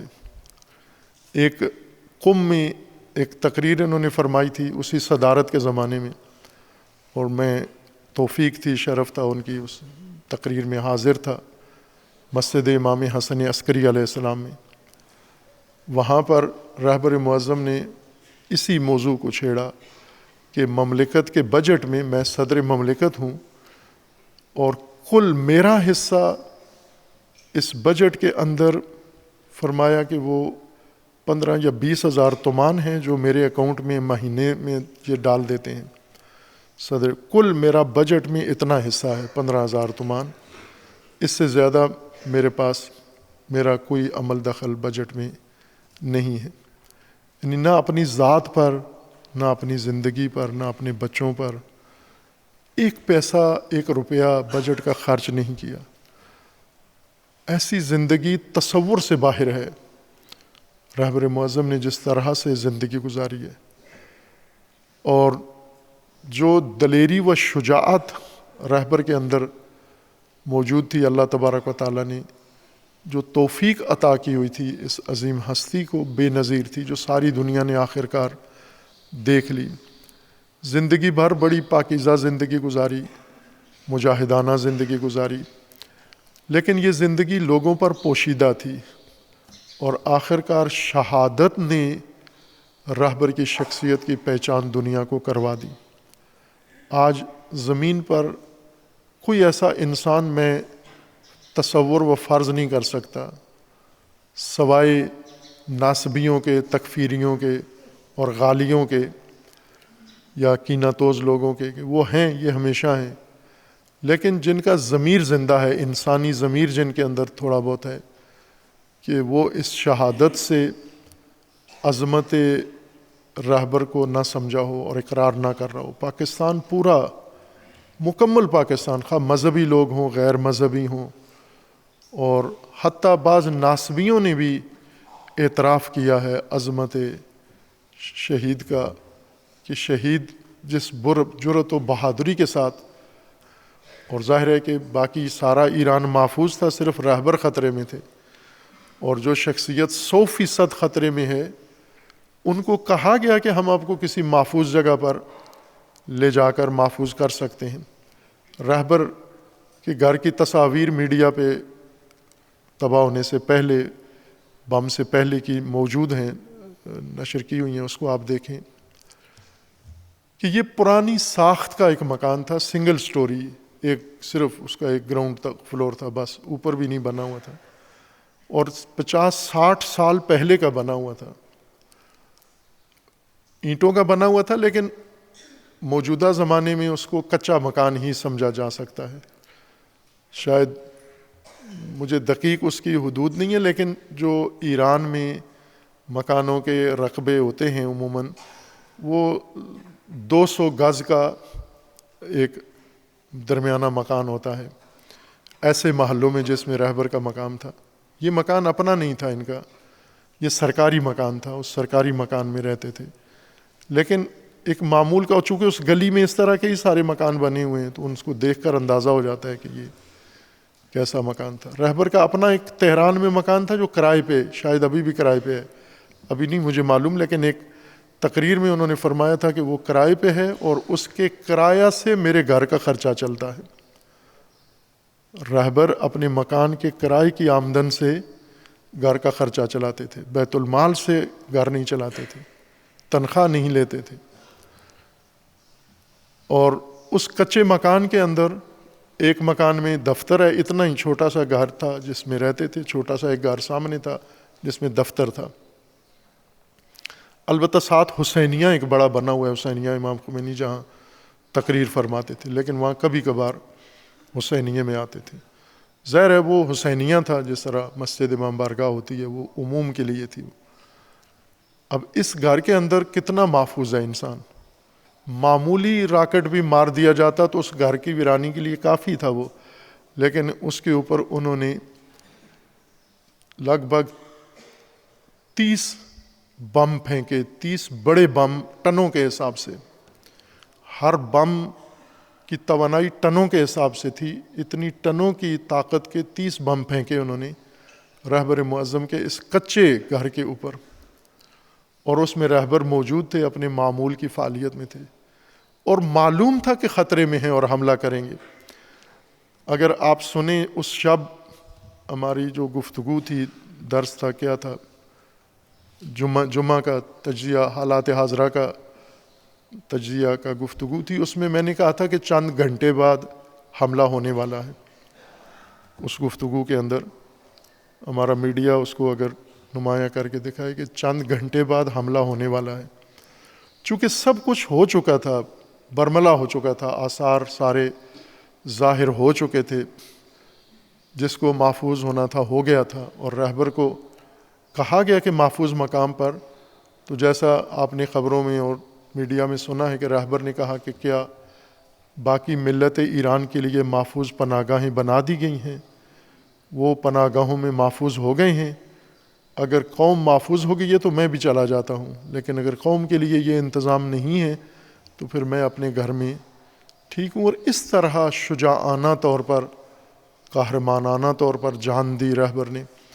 اور رہبر کی شہادت نے وہ تمام راستے تکمیل کر دیے جو زندگی میں رہبر نے شروع کیے تھے اور زندگی میں وہ تکمیل نہیں ہوئے تھے. امام کی شہادت نے یہ سب کچھ کمال کر دیا، تکمیل کر دیا. جس طرح آج پاکستان کا بچہ بچہ سوگوار ہے، ہر فرد سوگوار ہے، جس کے اندر انسانی ضمیر ہے بلا تفریق، شیعہ ہے، سنی ہے، وہابی ہے، بریلوی ہے، صوفی ہے، یا حتیٰ سیکولر ہے، لیبرل ہے، بے دین ہے. اگر انسان ہے تو وہ آج رنجیدہ، افسردہ اور رہبر کے لیے غمزدہ ہے وہ، لیکن اعتراف بھی کرتا ہے.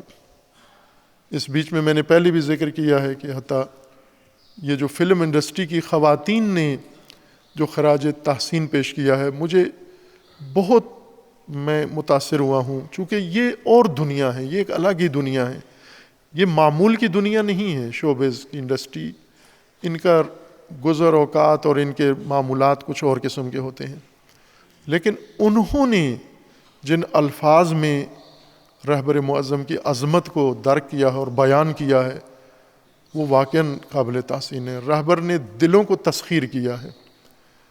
رہبر نے واقعاً وہ دیواریں جتنی بنی ہوئی تھیں، حجاب سارے اپنی شہادت کے ذریعے سے توڑ دیے ہیں. اور جس طرح رسول اللہ صلی اللہ علیہ وآلہ وسلم نے امام حسین علیہ الصلاۃ والسلام کے بارے میں فرمایا تھا، ان لقتل الحسین لحرارۃ فی قلوب المؤمنین لا تبرد ابدا. قتل حسین میں ایک حرارت ہے، تڑپ ہے جو مومنین کے دلوں کو گرمائے گی اور کبھی ٹھنڈی نہیں ہوگی. ہم نے دیکھا وہ حسین علیہ السلام کے بیٹے نے، فرزند حسین نے، اس کی شہادت نے وہ تڑپ پیدا کر دی ہے کہ انشاءاللہ امام شہید ہو گئے ہیں لیکن امت متولد ہو رہی ہے انشاءاللہ. وہی جس کی کمی تھی وہ شہادت نے پوری کر دی. اصل یہ امت کا وجود تشکیل نہیں پا رہا تھا، امت ایک راہ پر نہیں آ رہی تھی، امت ایک نقطے پر متمرکز نہیں ہو رہی تھی۔ کئی پاکستان کے بزرگ اکابرین قائدین نے رابطہ کیا، اپنے اظہارات بیان کیے ہیں، بے نظیر ہیں، بے مثال ہیں جو کچھ انہوں نے اظہار کیا ہے اور جس کے لیے آمادہ ہیں۔ ظاہر ہے اس میں آپ کا فریضہ، انقلابی جماعت کا فریضہ زیادہ بنتا ہے کہ سوگ کرنا ہے ہم نے، یہ سوگ نہ ختم ہونے والا ہے۔ ایسا نہیں ہے کہ یہ داغ مٹ جائے گا ہمارے دلوں سے، یہ جب تک زندہ ہیں رہے گا یہ۔ لیکن ہمیں فخر بھی ہے، ہم فخر کرتے ہیں خدایا، تیرا شکر بجا لاتے ہیں کہ تو نے ہمیں، ہم جیسے نااہلوں کو، ہم جیسے گناہ کاروں کو سید خامنئی جیسا رہبر عطا کیا ہے۔ ہم اس قابل نہیں تھے کہ اس طرح کی باعظمت شخصیت ہماری قیادت کرے۔ ہم کوتاہیاں کرنے والے، ہم غافل لوگ ہیں، لیکن پروردگارہ تیرا لطف ہے، تو نے اپنے لطف کا ذکر کیا ہے، ذالک فضل اللہ یؤتیہ من یشاء، خدا دیتا ہے جس قوم کو چاہتا ہے دیتا ہے۔ خدایا تو نے یہ عظیم لطف کیا ہم پر کہ ہمیں ایسا عظیم، شجاع، دلیر، بہادر، نہ ترس، نہ ڈرنے والا رہبر جو تنہا تمام دنیا کے مقابلے میں کھڑا ہے، اکیلا کھڑا ہوا ہے۔ امام خمینی نے یہ فرمایا تھا، امام نے فرمایا تھا کہ آج میرے ساتھ بسیجی ہیں، سپاہ ہیں، میری قوم ہے میرے ساتھ، لیکن اگر کسی دن ساری دنیا مجھے چھوڑ گئی تو خمینی تنہا، یکے و تنہا آپ کی ساری دنیا کے مقابلے میں کھڑا ہو جائے گا۔ امام کو تو یہ موقع نہیں ملا چونکہ بسیجی ساتھ تھے امام کے، لیکن امام خامنئی نے ایسا کر کے دکھایا کہ تنہا کھڑا رہا اور نہیں جھکا۔ اگر کسی جو کربلا میں نہیں تھے، ہم نہیں تھے، کربلا دیکھنی ہے تو 28 فروری کو دیکھ لیں جا کر، آپ کو ایک شخص تنہا ڈٹا ہوا نظر آتا ہے، اکیلا کھڑا ہوا نظر آتا ہے، اپنی 12 ماہ کی نواسی کے ساتھ، معصوم بچی کے ساتھ، اپنے خاندان کے ساتھ، اپنی زوجہ کے ساتھ، اور ذرا برابر اس پہ گھبراہٹ طاری نہیں ہے، ذرا پریشان نہیں ہے، معمول کے کام میں لگا ہوا ہے، اور اسے پتہ ہے کہ کسی لحظے بھی حملہ ہوگا، بم ہوگا اور مجھے شہید کر دیں گے، لیکن اس کی آبرو پہ خم نہیں آتا، اس کے ماتھے پہ شکن نہیں آتی۔ اور وہ خدا بندہ، یہ عظیم نعمت تو نے لے لی ہے ہم سے، لیکن تیرا وعدہ ہے ما ننسخ من آیت او ننسها ناتی بخیر منہا او مثلہا، کہ آیت جو ہم نسخ کرتے ہیں یا اٹھاتے ہیں تو اس سے بہتر یا اسی جیسی آیت لے کر آتے ہیں۔ خدا بندہ، اس وقت رہبر شہید نے دنیا کو بیدار کر دیا، ان کے دلوں کی سختی کو توڑ دیا ہے، رہبر نے وہ دلوں کی سختی توڑ دی ہے، نرم کر دیے، ہر آنکھ اشک بار ہے، ہر آنکھ رو رہی ہے۔ پروردگارہ اب جو آیت جو بدل اے پروردگار تو نے دینا ہے اسی جیسا ہو، انہی جیسا ہو، اسی جیسا دلیر ہو، شجاع ہو، مبارز ہو اور تنہا ڈٹ جانے والا ہو۔ اور ہم پروردگارہ تیری بارگاہ میں عہد کرتے ہیں کہ ہم اپنے زمانے کے حسین کو تنہا نہیں چھوڑیں گے۔ ہر چند ہمارے رہبر جب شہید ہوئے ہم وہاں نہیں تھے، لیکن پاکستان نے ثابت کیا ہے کہ رہبر کے ساتھ ہے۔ جب خبر شہادت رہبر کی پاکستان میں پھیلی، یہ جوان بغیر کسی کے کہنے کے یہ آئے اور اس نے شیطان کے اڈوں کے اوپر یہ جوان احتجاج کرنے پہنچے، اور 36 جوان شہید ہوئے جنہوں نے سینے پہ گولیاں کھائیں۔ کتنے جوان، رعنا جوان جو کہتے تھے کہ ہمیں علی اکبر کا درس یاد ہے، باقی لوگ یہ سمجھتے تھے کہ شاید یہ صرف نعرے لگاتے ہیں، ریاکاری کرتے ہیں، انہوں نے بتا دیا یہ علی اکبر کے پیروکار ہیں، وقت آنے پر دریغ نہیں کرتے، پیچھے نہیں ہٹتے۔ اور ثابت کیا ہے ان پاکستانی جوانوں نے، پورے پاکستانی قوم کا سر فخر سے بلند کر دیا ہے، رہبر کے سامنے شرمندہ نہیں ہونے دیا، اللہ کے سامنے ان جوانوں نے قوم کو شرمندہ نہیں ہونے دیا۔ ہماری حکومت نے جتنی بغیرتی دکھا سکتے تھے دکھائی ہے، جتنی کمینگی دکھا سکتے تھے دکھائی ہے، اور یہ قاتل کے ساتھ جا کے کھڑے ہوئے ہیں۔ انہوں نے رہبر کے اس قتل کے جرم کو مذمت بھی نہیں کی، افسوس کیا ہے، مذمت نہیں کی، چونکہ یہ اس گینگ میں شامل ہیں، اس قاتل کے ساتھ، صہیونیت کے ساتھ کھڑے ہوئے ہیں۔ ہم شرمندہ ہیں ایسی حکومت پر، شرمسار ہیں۔ حکومت دیکھیں تو سر شرم سے جھک جاتا ہے، لیکن ملت دیکھیں تو سر فخر سے بلند ہو جاتا ہے۔ اور یہ ملت، راہبر نے اس ملت کو تیز تر، بیدار تر کر دیا ہے، اور انشاءاللہ یہ جذبہ کبھی بھی ٹھنڈا نہیں ہوگا۔ یہ لا تبرد ابدا۔ سید خامنئی، امام خامنئی کی بیداری، امام خامنئی کی شہادت سے جس امت نے جنم لینا ہے، انشاءاللہ اسی کے ہاتھوں سے یہ طاغوت سرنگون ہوں گے، ان کے حواری ڈوبیں گے انشاءاللہ، یہ فرعون غرق ہوگا اور یہ نمرود تباہ ہوگا انشاءاللہ، اور انہی ابابیلوں کے ہاتھوں یہ ابرہہ نابود، نیست و نابود ہوگا انشاءاللہ۔ پاکستان بھی سرخرو ہوگا، ایران بھی سرخرو ہوگا انشاءاللہ۔ ہماری دعا ہے پروردگارہ ان مجاہدین ایران، سپاہ ایران کو ہمت دوبالا عطا فرما، ان کی استقامت میں اضافہ فرما، اپنی غیبی مدد ان کے شامل حال فرما۔ اے پروردگارہ ابھی تک بھی تیری مدد سے ہی یہ استقامت دکھا رہے ہیں، ان کو اتنی تقویت فرما، اتنی طاقت عطا فرما کہ اسی خلیج کے اندر ان تمام بغیرت عرب اور تمام اس کے حواری اور تمام ٹرمپ اور صہیونیت، پروردگارہ اس معرکہ میں ان سب کو نیست و نابود فرما۔ تیرے قبضہ قدرت میں سب کچھ ہے پروردگارہ، تیرے وہ جنود جو نظر آتے ہیں اور وہ جنود جو نظر نہیں آتے، اب وقت ہے پروردگارہ، اور ہماری استدعا ہے امام عصر اجل اللہ تعالی فرجہ شریف سے۔ امام آپ فرماتے ہیں کہ شیعو ہم تم سے غافل نہیں ہیں، جب دشمن تمہارے اوپر ٹوٹ پڑتے ہیں تو ہم تمہارا دفاع کرتے ہیں انشاءاللہ۔ رہبر معظم نے استغاثہ کیا تھا اپنی زندگی میں امام عصر کو خطاب کر کے کہ اے میرے مولا، میرا ناقص سا جسم ہے، میرا جسم ناقص ہے اور میری تھوڑی سی آبرو ہے، اور یہ میں آپ کے قدموں میں پیش کرتا ہوں، اور یہ آپ کے طفیل سے ہے۔ امام عصر اس وقت ہے آپ کی نصرت کا۔ پروردگارہ اس ملت ایران کو غلبہ عطا فرما، ان کو فتح و نصرت نہائی عطا فرما، ان ظالمین کو نیست و نابود فرما۔